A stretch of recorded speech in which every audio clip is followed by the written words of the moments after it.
Today is a day that we lost one of the all-time greats. Guardian has announced his retirement from professional play. He was a coach and stand-in on occasion for BC Gaming and is one of the greatest operators of all time and one of the single greatest players up there with Nico to never win a major. He is worthy of all of our respect, and you should go give him your respect in any form of social media that is available to you. But also, another player who announced their retirement today was Roej. Roej of former Copenhagen Flames and Fnatic fame. And, with the death of RMRs and RMQs becoming our standard going forward, we're going to lose these sort of underdog teams that surprise us and come up through the major cycle, specifically the RMRs. And obviously, when you think of teams like that, you think of teams that are still with us today, such as, Gamer Legion, who came up during the Paris Major alongside Apex and Monty. And even though Apex and Monty are not with us as top tier organizations anymore, Apex gave us Kixan and JL, who are inarguably consequential players to the top tier of Counter-Strike to this day. And Apex or Monty, while not being a competitive team at the top tiers, stuck around a lot longer than we thought and have played home to a number of minor CIS players, including, Sum Young, Demka, and many others. That also goes back to, thinking about Into the Breach was also part of the Paris major. And after that, we got, Ecstatic, which was one of the weird Danish teams that broke through.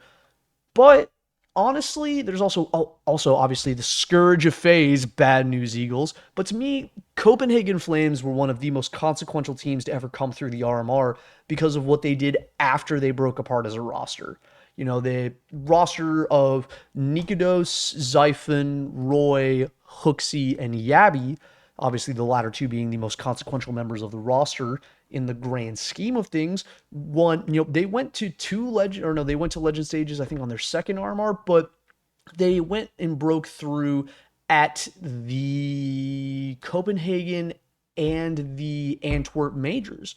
And they were these kind of weird middle children of Danish CS, as Astralis was on their long downturn and Heroic was still in their constant struggle to deliver on land that they would never end up delivering upon.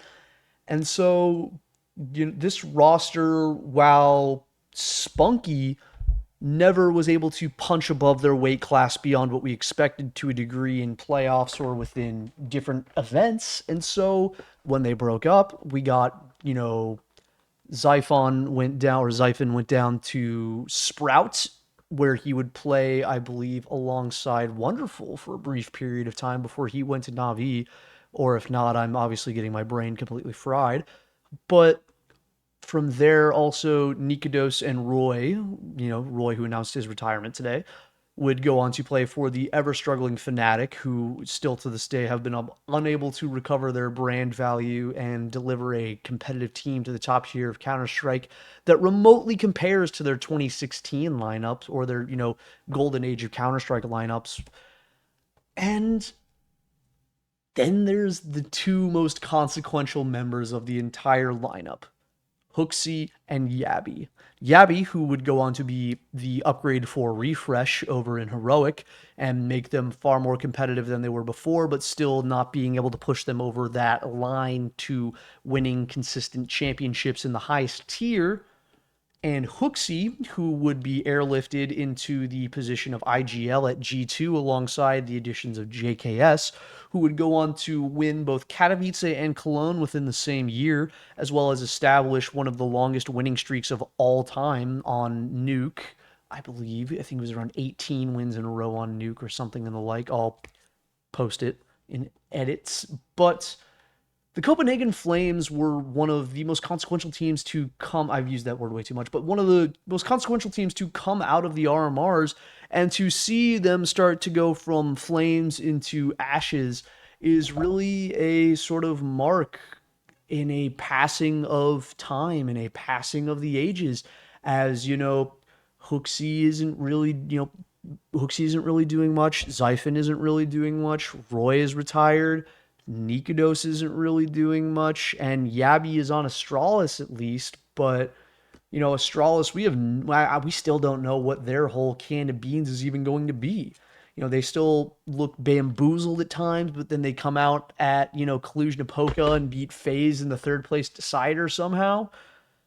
I just don't know, but it's crazy to imagine that, one of these guys who came out of the, lesser known rosters of the RMR, that, everyone would obviously hold Bad News Eagles in a higher regard due to them being the sort of bane of FaZe for a while.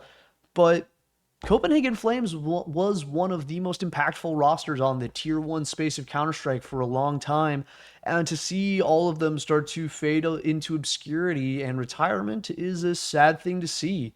But it is also a reminder that the reason so many people, such like Rain and Nico and Kerrigan, and these people who have remained competitive, even if though Fnatic isn't great, Crims is still around.